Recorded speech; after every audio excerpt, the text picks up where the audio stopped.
El texto de Mariano Ginás tiene tres ejes. El primero está vinculado con dos, no sé si se llaman peligros, dos lugares, dos variables que el cine ha tenido que lidiar. Una es el dinero, la otra es el argumento, como un lugar de contienda.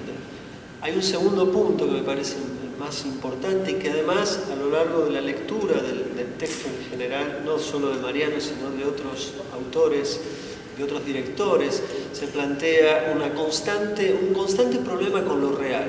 No importa si se viene de la ficción, no importa si se viene del documental, pero las relaciones que se establecen con lo real sería uno de los problemas que atraviesa literalmente la mayor parte de los textos que están en la versión argentina de estos manifiestos. Y en Mariano aparece un concepto muy preciso, para mí fundamental dentro del orden de su texto, que es que en el cine lo real es de por sí algo que no está implícito en las otras artes, en la manera que en el cine aparece, y esto va a entender él como un gesto de absoluta modernidad, si mal no entiendo lo que él expresa. Posteriormente hay una manera de plantear, me parece, un debate importantísimo, y hay una cantidad de cosas más que relevantes respecto al cine contemporáneo, con los pitchings, con esta especie de academización de cómo uno vende una película y se termina no pensando estrictamente en el cine, sino que uno se vuelve un funcionario de su propia película, y de todo esto es un poco lo que me gustaría que de algún modo abordes esto que sospecho que has escrito, pero en primer lugar, ¿por qué asumís en el texto la primera persona del plural, hablando desde el pampero, y luego si podés volver a esta idea de modernidad? Sí, cómo no. En principio hablo el texto lo escribí yo en nombre del grupo del que formo parte, que es el Pampero Cine, y simplemente porque formo parte de un grupo y me parece que lo que digo, lo digo en nombre de un grupo, y las personas que forman parte del grupo suscriben eso, y en ese sentido me parece mejor, ¿no? O sea, me parece más interesante que un grupo de personas, que más personas sostengan algo que lo sostenga una sola persona. Entonces, es por eso, simplemente porque formo parte de un grupo. Porque son de la cámpora, como dijo, ¿viste? Más o menos la misma. Y con respecto, sí, creo que fuiste muy preciso en tu análisis de lo que escribí, y dice, es verdad, creo que hay tres puntos. Uno tiene que ver con el aspecto, con la relación entre el cine y el dinero, con lo cual mi colega Prividera tiene algunas pequeñas diferencias, pero bueno, sí, me parece que hay algo esencial a la hora de hablar de cine, y es de hablar de la relación entre el cine y el dinero, y de la condición de posibilidad del dinero en relación con el cine. Digo, una especie de asunto que ha sido la gran condena del cine desde sus inicios, la relación con lo industrial, y bueno, y eso es lo que, si querés, lo hace más pampero al texto, porque desde el comienzo de que empezamos a funcionar como grupo, nuestra gran preocupación ha sido siempre combatir la noción industrial.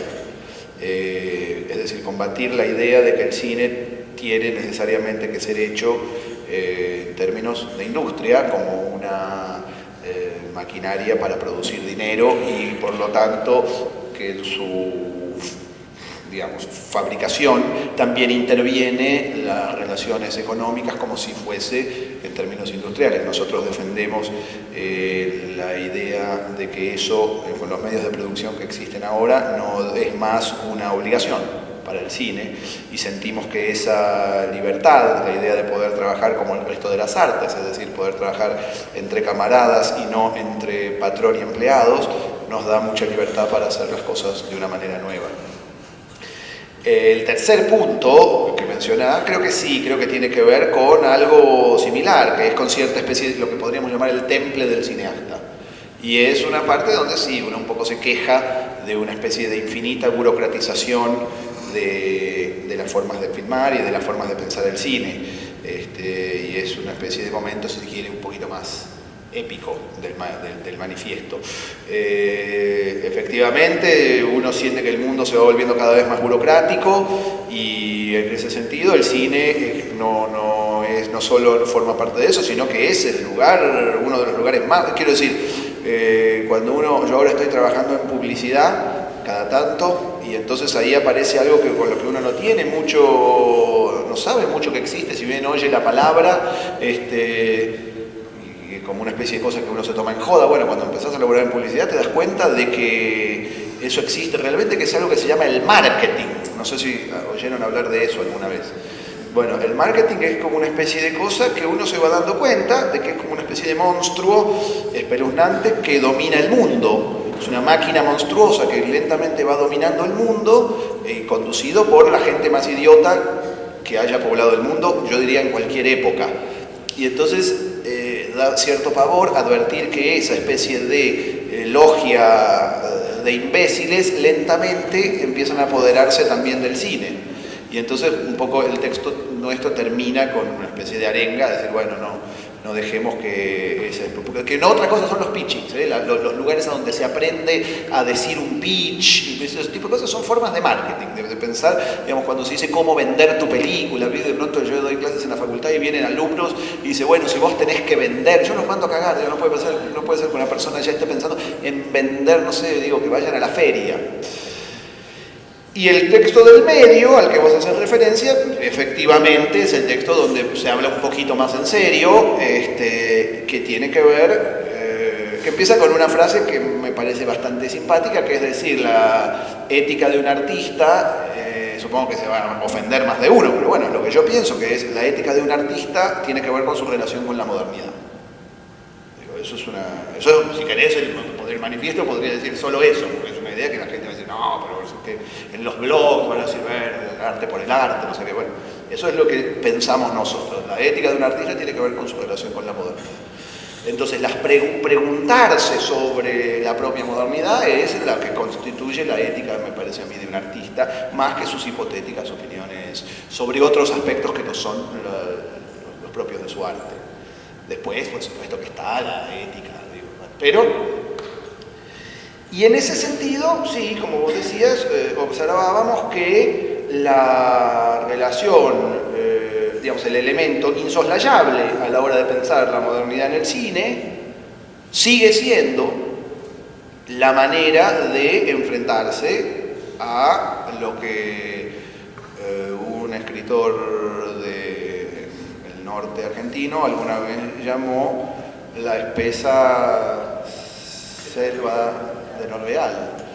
Siento que todavía sigue siendo esa es la gran pregunta, es decir, cómo meterse en esa selva espesa para nosotros. Digo, lo cual no significa que tengamos que hacer películas donde lo real mande, pero ese sigue siendo nuestro enemigo, por decirlo de alguna manera, y es un enemigo bastante interesante. Entonces un poco eso, ¿viste? Son muchas cosas, qué sé yo, de cada una podríamos estar hablando ahora. Pero bueno, eso es lo que dije. Sí, la idea de que nuestra relación con el mundo, con el mundo que está, con la posibilidad de mirar y descubrir el mundo, y en cómo trabajar ese mundo y armar con ese mundo una especie de materia, es nuestro trabajo todavía. Y que es difícil pensar la modernidad en el cine sin esa especie de gran punto de partida.